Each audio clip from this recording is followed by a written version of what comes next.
दोस्तों फिर से स्वागत है आप लोग को जगदीश का डोगो ड्रामा में। आज हम लोग बताने जा रहे हैं असम के एक ट्राइब्स कम्युनिटी के बारे में।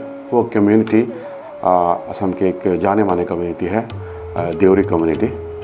वही देवरी कम्युनिटी के बारे में आप लोग को थोड़ा बहुत बताने जा रहा हूँ एज ए इंफॉर्मेशन प्रोवाइडर और एज ए डोगो ड्रामा। देवरी असम के आदिवासी जनजातियों में से एक है। देवरी जनजाति मंगलेट पंच के चीनी तिब्बती परिवार से संबंधित है।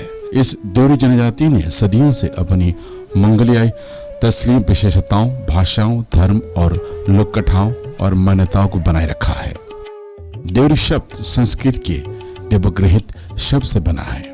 देवरी का अर्थ है वो लोग जो देव या देवताओं या देवियों को जानते हैं और भक्तिपूर्ण पूजा करते हैं। दे का अर्थ है भगवान, ऊ का अर्थ है प्रसाद और री का अर्थ है धन या प्रणाली। जो लोग पूजा की प्रक्रिया जानते हैं वो देवताओं के समय की बलिदान करते हैं, उन्हें देवरी कहा जाता है। देवरी के बीच 4 व्यापक विभाग हैं: देवांग्यास, तेंगापनियास, बोरगांस और पेतरोंगिया। वहाँ के प्रभागों को गायन यानी खेल कहा जाता है। ऐसा कहा जाता है कि प्रत्येक प्रभाग की उत्पत्ति किसी विशेष नदी या स्थान के नाम से हुई है। दिवांग नदी किनारे बसे समूह को दिवांगिया कहता है। तेंगापानी नदी के तट पर बसे समूह को तेंगापनिया तथा बोरपानी या बोरगांव नदी के तट पर बसे समूह को बोरगया कहा जाता है।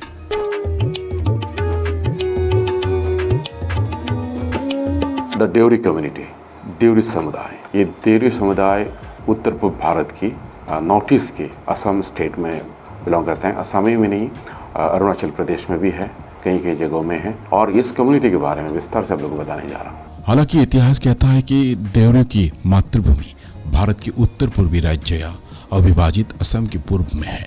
राज्य नामक पुस्तक के अनुसार देवरिया का निवास कुंडल नदी के तट पर था, जो सदिया यानी कि चापाकवा क्षेत्र से होकर बहती है और इस कारण से उनके साम्राज्य को ब्रह्मपुत्र घाटी के उत्तर पूर्वी क्षेत्र में चोटक के नाम से जाना जाता था। शिव पुराण पुस्तक में दिवंगत आहूम राजा रुद्र सिंह बताते हैं कि देवरी लोग चांग सुकुल, चाकती चलिया, लाइबारी, लाटूबारे, कुंडिल और जोईदाम, एरम कैरम और मामारू पिचाला अभी अरुणाचल में है, वहाँ पे लोग रहते थे। बारोनी जयमेना समासारानी पुस्तक के अनुसार दिमिचिया गणराज्यता, जिसकी राजधानी कुंदिल नगर थी, देवरी जनजाति का शासन था वहाँ पे। उनके पास पटगांव और टानुगिरिया नामक एक सम्मानीय और प्रतिष्ठित राजा था। दिमिचिया गणराज्य के पहले राजा स्वर्गीय बिशु सिंह बारकोयो 1500 BC में थे और अंतिम राजा बिस्मोक सिंह बोरकोयो जो अपनी प्रतिभा के लिए सबसे प्रसिद्ध और जाने जाते थे। इन दिनों दिमिचिया गणराज्य की राजधानी कुंडिल नगर को दिवंग राजा बिस्मुख सिंह के मजबूत प्रयास और उद्यम के कारण बिस्मुख नगर के रूप में जाना जाता था। ऐसा कहा जाता है कि 1600 to 80 में देवरिस की 3 मुख्य उपजाति दिमोशियन या दिवांग, डियोंगियल, मिदोयान या तेंगापानिया और लुइटुगन या बोरगोया ने मीडिया यानी कि बोलिया बाबा, लुइटुवासी ताम्रेश्वरी, मिदी गिरा गिरासी, बुढ़ाबुड़ी और दारामसी यानी कि परशुराम कुंड जैसे अलग अलग मंदिर लिए थे। वे पाटगायन या तनुगिरियन नामक छठे उपजाति की सेवा कर रहे थे। वो क्षेत्र अब निचली दिवांग घाटी, पश्चिम लोहित और उत्तरी चांगलांग और उत्तर पूर्व तिनसुकिया डिस्ट्रिक्ट असम में है।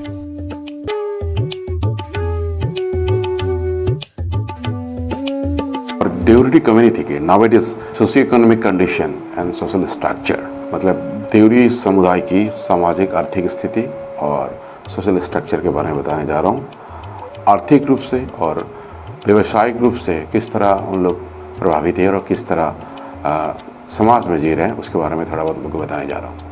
आर्थिक और सामाजिक रूप से देवरी का विकास कृषि और संबंधित क्षेत्रों में अर्थव्यवस्था के विकास में निहित है। इसे तुलनात्मक लाभ की वस्तुओं पर ध्यान केंद्रित करके लघु स्तरीय औद्योगिकरण द्वारा पूरा किया जाना चाहिए। विकास को ध्यान में रखना होगा। अरुणाचल प्रदेश के भीतरी इलाकों के बाजारों में पूर्वी सियांग, पश्चिमी सियांग, सुबनसिरी और पाकुमपारे जिले शामिल हैं। बोगीबिल ब्रिज बनने के बाद बोगीबिल ब्रिज के आसपास रहने वाले देवरी लोगों के लिए बाजार यानी कि डिब्रूगढ़, शिवसागर और तिनसुकिया जिले तक भी फैल गया है।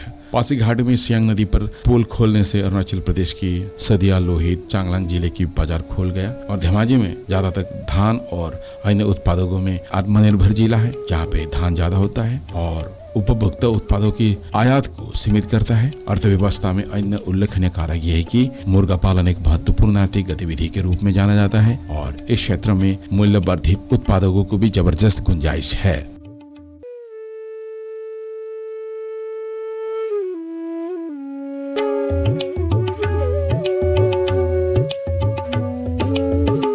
देवरी समाज के और एक उल्लेखनीय अपना पहचान है जो पहले हुआ करता था, आजकल ज्यादा तक होता नहीं शायद, कि एलेगाचो यानी कि छात्रावास, जस्ट लाइक ए हॉस्टल, या जो स्टूडेंट्स होते हैं, जो छात्रा होते हैं, उन लोगों के लिए छात्रावास यानी कि हॉस्टल गांव की बिल्कुल बगल में बना के देते थे, उससे एलेगाचो कहते थे। ये मिसिंग, तिवास, करवेश, दिमासा जैसे कुछ अन्य जनजातियों की विपरीत देवरी के पास गाँव में कवारे लोगों के लिए शयन गृह नहीं है। आमतौर पर छात्रावास का उपभोग कुंवारे लोगों के लिए शयन गृह नहीं है। आमतौर पर छात्रावास का उपयोग कुंवारे लोगों द्वारा रात बिताने के लिए किया जाता था और सुबह अपने घरों के लिए वह निकल जाते थे। देवरी में कुंवारे लोग मिचान यानी कि आवासीय घर का खोला बरामदा में रात बिताते थे। हालांकि ये प्रतिष्ठित संस्थान केवल 1 या 2 देवरी गांव में ही बचा हुआ है। आमतौर पर एलेगाचो गांव के केंद्रीय स्थान पर या गांव के एक कोने में स्थित होता है। सभी अविवाहित युवक एक छात्रावास के सदस्य बन जाते हैं। सदस्यों को कुछ नियमों और व्यवहारों का पालन करना होता है। महिला और यहाँ तक कि विवाहित वयस्क को छात्रावास में प्रवेश की अनुमति नहीं है। परंपरागत रूप से अन्य जनजातियों के विपरीत देवरी में अविवाहित लड़कियों के लिए कोई छात्रावास नहीं है। गांव बुरा की अनुमति से बाहरी लोग भी छात्रावास में प्रवेश कर सकते हैं, यानी कि एलेगाचो में प्रवेश कर सकते हैं। लेकिन अभी ये सिस्टम आई थिंक देवरी गांव में भी नहीं रहा होगा, पहले ऐसा हुआ करता था।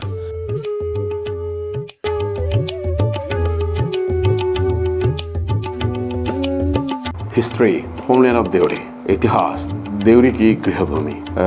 देवरी की मातृभूमि अविभाजित असम की पूर्व क्षेत्र में स्थित है और लोक कथाओं के अनुसार जो देवरी कम्युनिटी है जोईदाम और पटकाई मतलब तलहई क्षेत्र और ब्रह्मपुत्र की ऊपरी घाटी में निवास करते थे। लोगों के रिकॉर्ड किए गए डाटा और गीतों से पता चलता है कि वे लोग शुरुआती में सदिया नामक जगह में रहते थे। वहाँ पे ज्यादातर देवरी लोग रहा करते थे, जहाँ उनका सबसे पुराना और सबसे पवित्र मंदिर स्थित है। बर्मीश यानी कि उन लोगों की भाषा में मान, उन लोगों का आक्रामकता 1826 के दौरान देवरी ने बहुत से लोगों की जान गंवाई, बहुतों की हत्या कर दी गई और बहुतों की बंदी बना लिया गया। फिर 1869 की विनाशकारी भूकंप ने पूरी समुदाय को तबाह कर दिया। भविष्य को लेकर उन लोगों में अनिश्चयता प्राप्त थी, जो बांस और केले की पौधे से बनी नाव का उपयोग करके नदी में तैर रहे थे।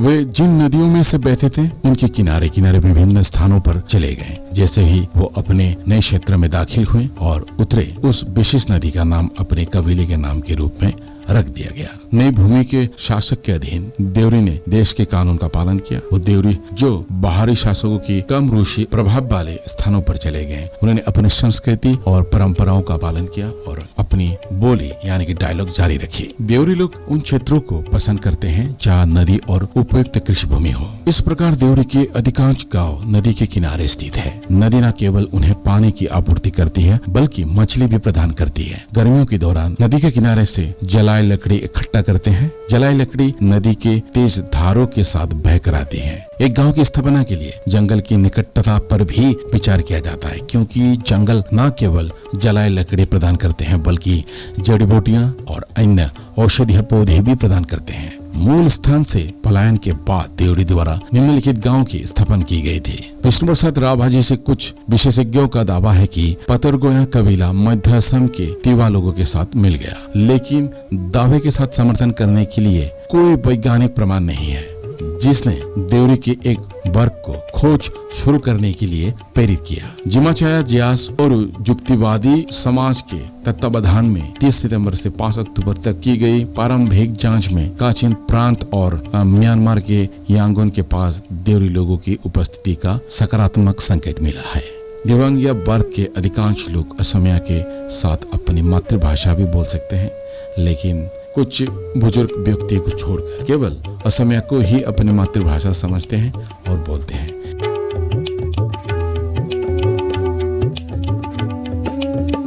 लैंग्वेज, भाषा। देवरी भाषा तिब्बती बर्मन भाषा में से एक है और ये देवरी लोक और भाषा जनरली हम लोग देखते हैं कि आसाम में भी है और अरुणाचल प्रदेश में भी है। तो देवरी भाषा कुछ हिस्से अरुणाचल प्रदेश में बोले जाते हैं, सदिया के आसपास, 300 डिस्ट्रिक्ट के आसपास के लोग, और असम में बहुत डिस्ट्रिक्ट में देवरी कम्युनिटी के लोग देवरी भाषा अभी भी बोलते हैं। उन लोग का डायलॉग है अभी भी जिंदा है और डायलॉग को बरकरार रखा अभी तक। देवरी भाषा तिब्बती बर्मन भाषा परिवार की भाषाओं में से एक है। देवरी भाषा मुख्य रूप से असम और अरुणाचल प्रदेश में बोली जाती है। पिछले कुछ वर्षों में देवरी भाषी दिबांगिया कबीले को छोड़कर जो इसका कठोरता से उपयोग करते हैं, असमिया भाषा बोलने लगे हैं, जिसे भाषा परिवर्तन की घटना के लिए जिम्मेदार ठहराया जा सकता है। गंभीर परंपरा के बावजूद वो भाषा कम विकसित है और देवरी समुदाय के एक वर्ग तक ही सीमित है, जबकि कचारी यानी कि बोरो भाषा देवरी की एक सजातीय भाषा, शायद उनके बीच बोलने वाला की संख्या अधिक होने के कारण ज्यादा पॉपुलर है, फल फूल रही है। व्यंजनात्मक दृष्टि से देवरी भाषा में 7 स्वर और 18 व्यंजन है। इसके अलावा 2 अर्ध स्वर भी है। देवरी के सभी 3 वर्ग धारा प्रभाव असमिया बोलते हैं और क्योंकि वो अपनी शिक्षा असमिया माध्यम के स्कूलों में से प्राप्त करते हैं, आज नई पीढ़ी बोरो भाषा में साहित्य रचना करने के लिए आगे आए हैं और बढ़ भी रहे हैं और देवरी भाषा की लोकप्रियता बनाने के लिए एक पुनरुत्थानवाद का उदय हुआ है। लोग अभी भी देवरी भाषा में सामाजिक संबंधों में पते की शर्तों और संदर्भों की शर्तों का उपयोग करते हैं। उसके अलावा वो भौतिक संस्कृति के साथ साथ अमूर्त संस्कृति की वस्तुओं में स्थानीय देवरी शब्दावली को बनाए रखे हैं। देवरी भाषा के लोक कथाएं, गीत आदि है। कुछ नमूने हैं जो हुशोरी गीत में आप सुनाई देते हैं। इमानत एरिलु, केमानत धरिलु, जयदामत पातिलु, थान जयदामत पाराचाय, तारे पासते साय पोथियालु, सोदियार पुतला घोड़ा। इस तरह के गीतों में देवरियों ने जयधाम यानी कि वर्तमान अरुणाचल प्रदेश में अपने पिछले निवास और सदिया में अपने प्रवास को पुरानी यादों में किया जाता है।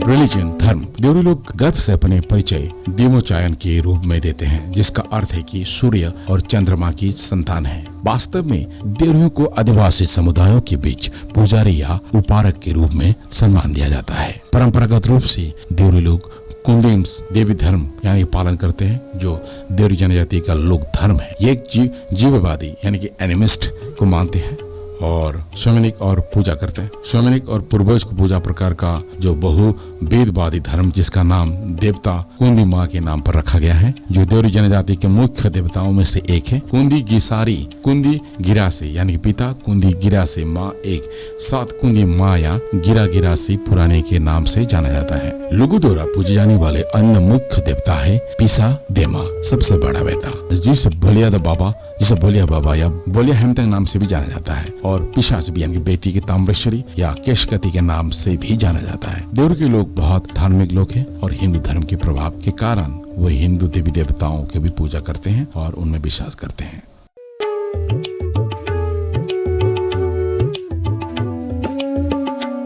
Deori society and Deori clans, Deori समाज एवं देवरी का जो कुल है, वो लोग का कुल के बारे में आपको विस्तार में बताता हूँ। देवरी जाति समूह मुख्य रूप से 4 कुलों में से विभाजित है, अर्थात दिम्बोगिया, बुरगया, तेंगापानिया और ओटरगया। प्रत्येक मुख्य कबीले या मुख्य समूह के पूरे लोगों को फिर से कई उपकुलों या उपसमूह में विभाजित किया जाता है। उपकबीला या उपसमूह शब्द को देवरी भाषा में भोजा या बोहर कहा जाता है। कुछ सामान्य रूप से 7 उपकबीले इस प्रकार है: एरिया, कुमतया, बिहिया, नरोदा, सुंदरिया, पतरिया, तुपिया, मांगया, साड़िया, लगुसुआ, चितिगया, मेदया, कुलिया, खुतिया, बुरुस, पुरुक, माचिया, पोकामिया, फपुरिया, फागेमेगिया, सोनापुरिया, चाकोचारू, एकाचारुल, भुसारू, सिमोसारू, हिजारू, पुकारू, गुजारू आदि। देवरीवासी अपने प्रथम परिचय में मुख्य कुल एवं उपकुल यानी कि उपसमूह के बारे में जानना या बताना चाहते हैं, अन्यथा उनका परिचय अधूरा रह जाता है। और दोस्तों, अभी बताने जा रहा हूँ भोजन यानी कि फूड। देवरी समाज के जो फूड है, जो कस्टम फूड किस तरह होता है वो बताने जा रहा हूँ। देवरी का मुख्य अनाज चावल है। चावल के साथ वे मिर्च और नमक डालकर उबले हुए हरी सब्जियां लेते हैं अपनी मांस की आपूर्ति के लिए वो सुअर, मुर्गी, बतख और बकरियां पालते हैं। अन्य जानवरों के मांस से ईमानदारी से परहेज किया जाता है। मुर्गियां और सुअर ये केवल घरेलू उपभोग के लिए पाले जाते हैं, बल्कि ये महिला के लिए आज के दिन में आय का भी एक अच्छा स्रोत है, इनकम का एक जरिया है, जो सूत के कपड़े, गहने आदि खरीदने के लिए पैसे का उपयोग करते हैं।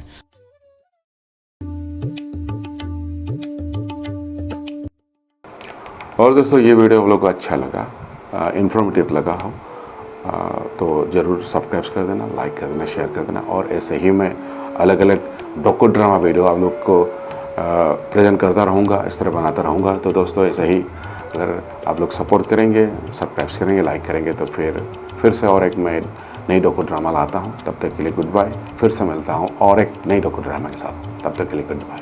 सी यू।